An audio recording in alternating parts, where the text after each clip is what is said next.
نحمدہ ونصلی علی رسول الکریم اما بعد اعوذ باللہ من الشیطان الرجیم بسم اللہ الرحمن الرحیم قل یا اہل الکتاب لما تکفرون بآیات اللہ واللہ شہید علی ما تعملون قل یا اہل الکتاب لما تصدون عن سبیل اللہ من آمنا تبغونها عوجا وانتم شہداء وما اللہ بغافل عما تعملون یا ایھا الذین آمنوا ان تطیعوا فریقا من الذین اوتوا الکتاب یردوکم بعد ایمانکم کافرین وکیف تکفرون وانتم تتلی علیکم آیات اللہ وفیکم رسولہ ومن یعتصم باللہ فقد ہدی الی صراط مستقیم یا ایھا الذین آمنوا اتقوا اللہ حق تقاتہ ولا تموتن الا وانتم مسلمون واعتصموا بحبل اللہ جميعا ولا تفرقوا واذکروا نعمت اللہ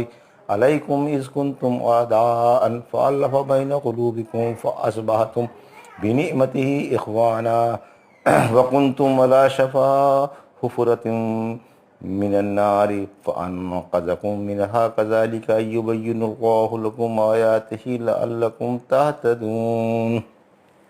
ابھی آپ نے سورہ آل عمران کی آیت 98 سے 103 کی تلاوت سماعت فرمائی۔ ان آیتوں کا ترجمہ اور تفسیر اس طرح ہے۔ قل یا اہل الکتاب لما تکفرون بآیات اللہ واللہ شہید علی ما تعملون۔ آیت 98۔ قل یا اہل الکتاب لما تصدون عن سبیل اللہ من آمن تبغونها عوجا وانتم شہداء وما اللہ بغافل عما تعملون۔ آیت 99۔ ترجمہ: کہہ دیجئے اے اہل کتاب تم اللہ کی آیتوں کا کیوں انکار کرتے ہو اور اللہ تمہارے عملوں پر گواہ ہے۔ کہہ دیجئے اے اہل کتاب ایمان والوں کو کیوں اللہ کی راہ سے روکتے ہو، تم اس میں کجی ڈھونڈتے ہو، حالانکہ تم اس کی صداقت کے گواہ ہو اور اللہ تمہارے عملوں سے بے خبر نہیں۔ یہ ترجمہ تھا آیت 98-99 کا۔ تفسیر آیت 98-99 کی۔ اہل کتاب کو وعید، یہ ان اہل کتاب کے لیے وعید ہے جو حق کے دشمن ہیں، اللہ کی آیتیں مانتے اور ایمان لانے والوں پر پوری سرگرمی سے اللہ کی راہ سے روکتے ہیں، حالانکہ انہیں معلوم ہے کہ جو کچھ رحمت عالم صلی اللہ علیہ وسلم لے کر آئے ہیں برحق ہے۔ انہیں یہ علم سابق انبیاء اور اولو العزم رسولوں کے ذریعے ہوا۔ انہیں انبیاء پچھلے نبی عربی مکی ہاشمی امی سید اولاد آدم اور خاتم الانبیاء کی بشارت دے چکے ہیں۔ اللہ نے اہل کتاب کی بددیانتی پر انہیں ڈرایا ہے اور بتایا ہے کہ وہ ان کے اس فعل شنیع سے باخبر ہے اور ان کی تکذیب و سرکشی کو خوب جانتا ہے۔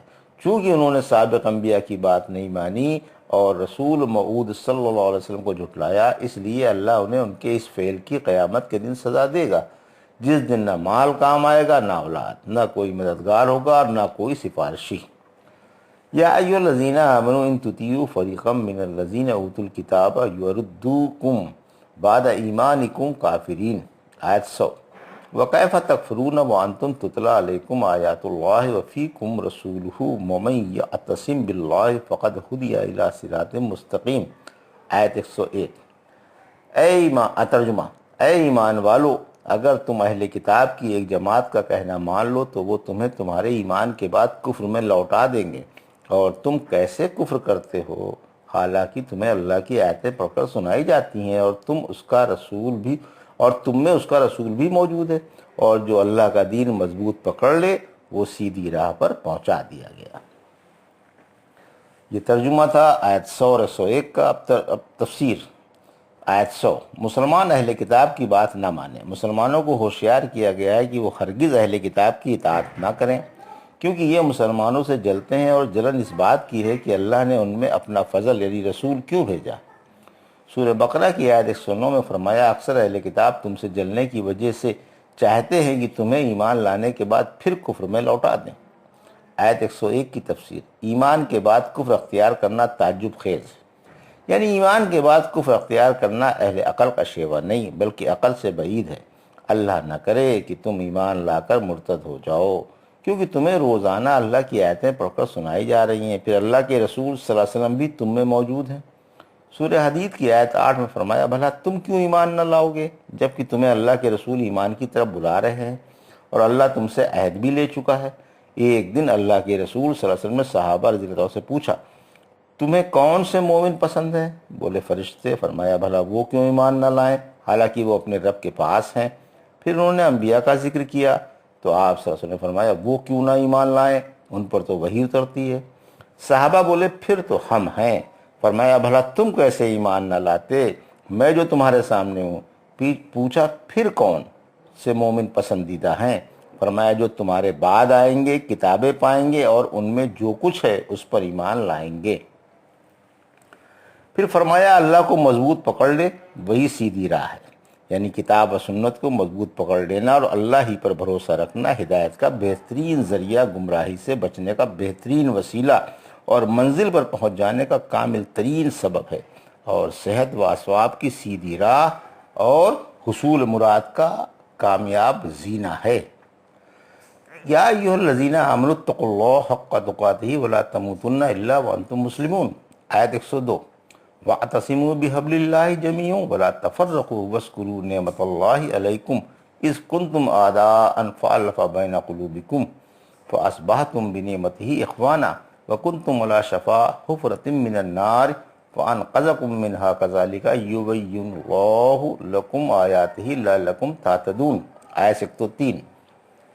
ان دونوں آیتوں کا ترجمہ: اے ایمان والو، اللہ سے ڈرنے کا جو حق ہے اسی طرح ڈر جاؤ اور حالت اسلام ہی پر مرو، سب مل کر اللہ کی رسی مضبوط پکڑ لو اور فرقوں میں مت بٹو، اور اللہ کی نعمتوں کو یاد کرو جب کہ تم آپس میں دشمن تھے۔ اللہ نے تمہارے دلوں میں محبت پیدا کر دی، پھر تم اس کی مہربانی سے بھائی بھائی بن گئے، اور تم آگ کے گڑھے کے کنارے پر تھے، اللہ نے اس سے تمہیں بچا لیا۔ اسی طرح اللہ اپنی آیتیں تمہارے سامنے بیان کرتا ہے تاکہ تم ہدایت پا جاؤ۔ یہ ترجمہ تھا آیت۔ اب تفسیر آیت 102۔ اللہ سے ڈرنے کا حق کیا ہے؟ ابن مسعود فرماتے ہیں یعنی اللہ کی اطاعت کرو، نافرمانی سے بچو، اسے یاد رکھو، کسی حال میں بھی نہ بھولو، اس کی نعمتوں کا شکر بجا لاؤ، ناشکری نہ کرو۔ پھر فرمایا اسلام ہی پر مرو، یعنی قوانین صحت یا احکام اسلام کی حفاظت کرو تاکہ اسی پر موت آئے، کیونکہ اللہ کا یہی طریقہ ہے کہ جو جس حال میں زندہ رہتا ہے اسی میں فوت ہوتا ہے، اور جس حالت پر فوت ہوگا اسی پر اٹھایا جائے گا۔ لہٰذا توحید پر زندہ رہو، اسی پر مرو اور اسی پر اٹھو، اس کے خلاف موت و زندگی سے اللہ کی پناہ مانگتے رہو۔ اللہ کے رسول صلی اللہ علیہ وسلم نے وفات سے 3 دن پہلے فرمایا رب العالمین سے اچھے گمان ہی کی حالت میں مرو۔ اللہ نے فرمایا میں اپنے بندے کے گمان کے موافق ہوں، اگر وہ مجھ سے اچھا گمان رکھے تو اسی کے لیے ہے، اور برا گمان رکھے تو اسی کے لیے ہے، یعنی انسان جیسا گمان رکھے گا وہی ہو جائے گا۔ ایک انصاری بیمار تھے، اللہ کے رسول صلی اللہ علیہ وسلم ان کی عیادت کے لیے تشریف لائے۔ آپ نے انہیں حالت نزا میں پایا، پھر سلام کے بعد ان سے پوچھا تمہارا کیا حال ہے؟ بولے اچھا ہے، اللہ سے امیدوار رحمت ہوں اور اپنے گناہوں سے خائف ہوں۔ آپ نے فرمایا ایسے وقت یہ دونوں باتیں کسی بندے کے دل میں جمع نہیں ہوتی مگر اللہ اسے اس کے گمان کے مطابق عطا فرما دیتا ہے اور ڈر سے امن دے دیتا ہے۔ حکیم بن حزام رضی اللہ تعالیٰ فرماتے ہیں میں نے اللہ کے رسول صلی اللہ علیہ وسلم سے اس بات پر بیعت کی کہ میں سجدے میں کھڑا ہو کر ہی گروں، یعنی مسلمان ہو کر حالت اسلام ہی پر مروں، یا میدان جنگ میں ڈٹ کر مقابلہ کرتا ہوا مارا جاؤں، بھاگتا ہوا نہیں۔ آیت 103 کا بیان۔ اتفاق کا بیان۔ رسی سے عہد میثاق عزل مراد ہے، جیسا کہ بعد والی آیت میں فرمایا جہاں یہ پائے جائیں وہیں ان پر ذلت ڈال دی گئی، مگر اللہ کے عہد اور لوگوں کے عہد کے ساتھ نیز قرآن بھی مراد ہے۔ اللہ کے رسول صلی اللہ علیہ وسلم نے صفت قرآن میں فرمایا کہ قرآن اللہ کی مضبوط رسی اور اس کی سیدھی راہ ہے، بلکہ اس معنی میں ایک خاص حدیث بھی ہے، اللہ کی کتاب اللہ کی وہ رسی ہے جو آسمان سے زمین تک لٹکی ہوئی ہے۔ یقین مانو یہ قرآن اللہ کی مضبوط رسی ہے، یہی ظاہری نور ہے، یہی سراسر شفا ہے اور مفید ہے، یہ اپنے مضبوط پکڑنے والے کے لیے پناہ گاہ ہے اور پیروی کرنے والے کے لیے بچاؤ اور نجات ہے۔ اتحاد بھی ایک نعمت عظمہ ہے۔ یاد رکھو تم خونخوار دشمن تھے، اللہ نے تم میں محبت پیدا کر دی۔ اوس و خسرت سے خطاب ہے۔ عہد جاہلیت میں ان دونوں میں پرانی دشمنی چلی آتی تھی اور بڑی سخت عداوت رہتی تھی اور لڑائی کی آگ برابر بھڑکتی رہتی تھی۔ جب اللہ کے فضل و کرم سے مدینے میں اسلام آیا اور یہ اسلام کی گود میں چلے گئے تو ان میں عداوت کے بدلے محبت، دشمنی کے بدلے دوستی اور بغض و حسد کے بدلے پیار و محبت پیدا ہو گئی۔ اب یہ بھائی بھائی بن گئے، ایک دوسرے پر جان چھڑکنے لگے، ایک دوسرے کی مخلصانہ خیر خواہی کرنے لگے اور اللہ کی رضا کے لیے سب شیر و شکر ہو گئے۔ سورہ انفال کی آیت 62-63 میں فرمایا، اللہ ہی نے اپنی مدد سے مسلمانوں سے آپ کو قوت پہنچائی اور ان کے دلوں میں محبت پیدا کی۔ اگر آپ زمین بھر کر بھی سونا خرچ کرتے تو ان میں محبت نہیں پیدا کر سکتے تھے، لیکن اللہ نے ان کے دلوں میں محبت پیدا کر دی۔ توفیق اسلام اللہ کی سب سے بڑی نعمت ہے۔ پھر فرمایا، تم آگ کے گڑھے پر کھڑے تھے، کفر و شرک نے تمہیں لب جہنم تک پہنچا دیا تھا کہ اللہ نے اپنی مہربانی سے تمہیں توفیق اسلام دے کر اس سے بچا لیا۔ جس روز اللہ کے رسول صلی اللہ علیہ وسلم نے مال غنیمت حنین میں بانٹا تو آپ نے یہی نعمت صحابہ کو یاد دلائی تھی۔